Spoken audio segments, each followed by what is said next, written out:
So if you're a man in your mid 50s, 60s, or older, and dating for you is feeling complicated or harder than it used to feel, then I want you to know something right away. You're not imagining this. Dating does feel different at different stages of life.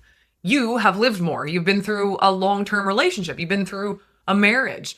You're navigating a dating culture that did not exist the last time you were single. And somewhere in the background, you probably have quiet thoughts in your head that you are not saying out loud. Thoughts like, am I too old for this right now? Do women still find me attractive? Am I behind in this area of my life? Do I still have what it takes emotionally, physically, sexually? Now, most of you men are carrying around those questions and thoughts privately. You're not talking about them. You're not going out for a beer with your ex-wife and unpacking these things, but they certainly are going to be shaping how you are showing up in dating. And this is the important part. None of these questions mean that anything is wrong with you. What I want to be very clear about is that it's not your age. It's not your wrinkles. It's not your hairline. It's not the fact that you have been married before and it didn't work out. These things alone are not disqualifying you from attraction or connection with vibrant, attractive, or even youthful women.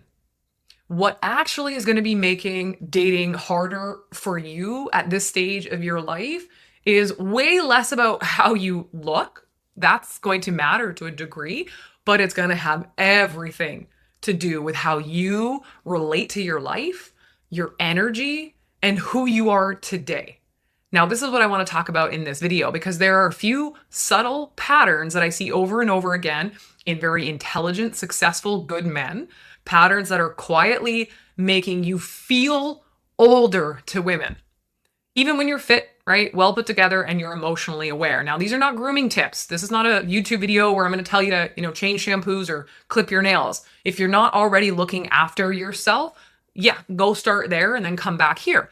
So these aren't surface level fixes I'm sharing with you here. These are deeper orientations that once you understand the perspective I'm going to share with you, you're going to go, oh yeah, shit, I know that I've been doing this. I need to shift how I'm showing up.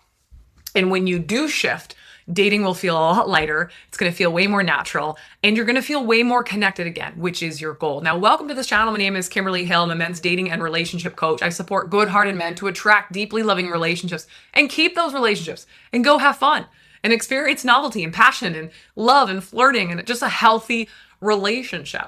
And I know that that feels out of reach and hard for some men to imagine that they can be there, that they can be in that relationship. And I want you to know that it's entirely possible. Now, if you want support in that area of your life, you are welcome to book a complimentary call with me to see if we are right to work together. If not, there could be some other resources I point you towards, or you may determine it's not the right fit for you, but at least you have learned something in the process and maybe that's orienting you towards the success that you want to have in your life. But in today's video, I'm going to be sharing those 4 subtle shifts that are going to help you really experience that kind of ease and playfulness that most of us really want to feel when we're out there dating and getting to know new people. Now, the first thing is, are you living in what's called a post-peak identity? Now, what I talk about here, what I mean here, is that if you're aging yourself out of dating by living in what I call a post-peak identity, this is what happens when you show up and you subtly, the language that you use in communication is subtly communicating that your best years are behind you, right? So I hear this from my clients and I get this feedback from dates they go on that they say things like, I have already traveled, or I already did the career thing, or I've had that phase of my life.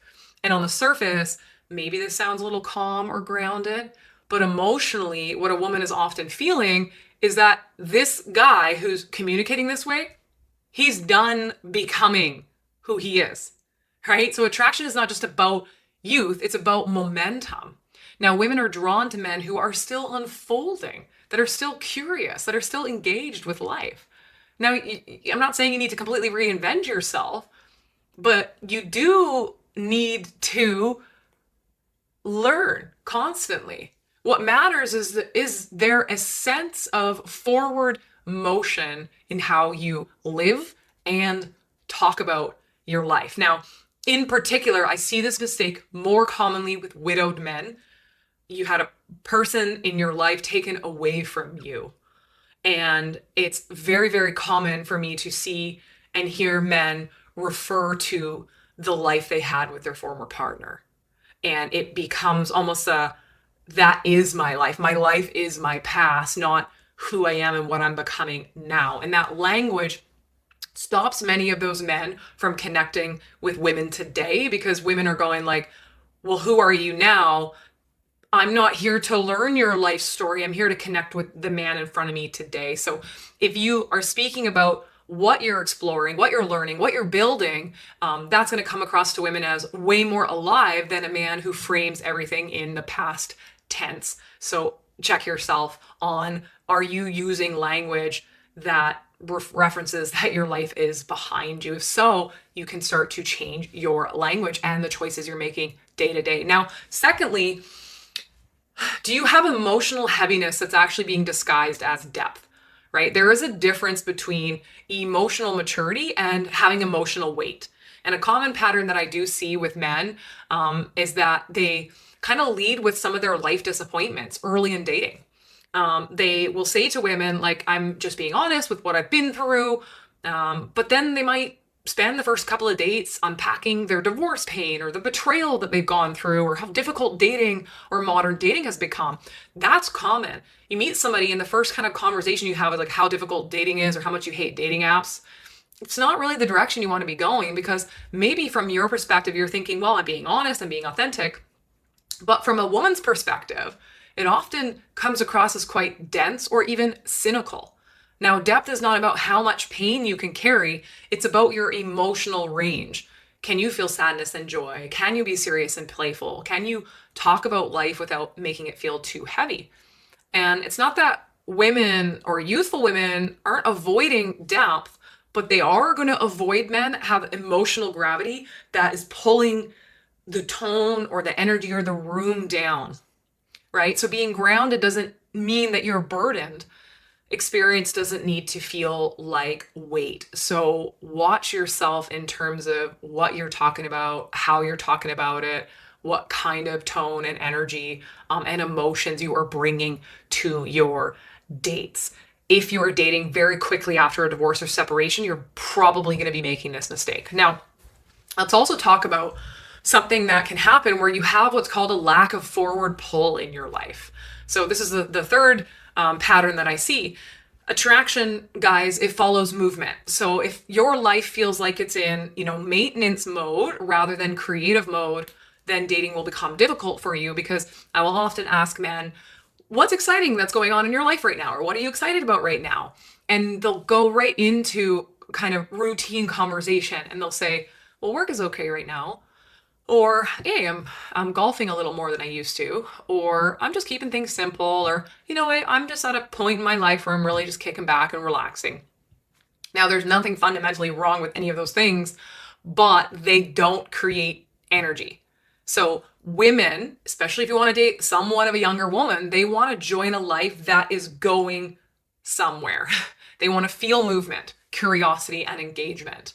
So stability, without a doubt, is attractive, but stagnation is not attractive at all. So having this forward pull, it doesn't mean you have to live in chaos or have constant change, but it can be as simple as learning something new, building something meaningful, or exploring a slightly different way of living, some kind of ambition, some kind of direction.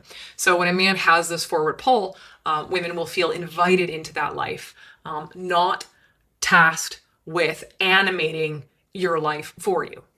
Now, the fourth point here is men can often identify or over-identify with logic and control. And if you want to dive into this more deeply, last week's video, Why Smart Men Struggle in Dating, talks about this in more detail. But on dates, this might show up as you explaining more instead of having the experience of the date. You might be stuck in kind of analyzing everything that's going on instead of being there flirting with this woman. And you might be talking about a dating rather than being present on your date. Now, many men can approach dating like it's a system to solve, because you want some clarity, you want some certainty, you know, you might be used to having steps and outcomes in your life, but attraction doesn't live in that control. It lives in the moment, being present, the novelty, the fun, the experience.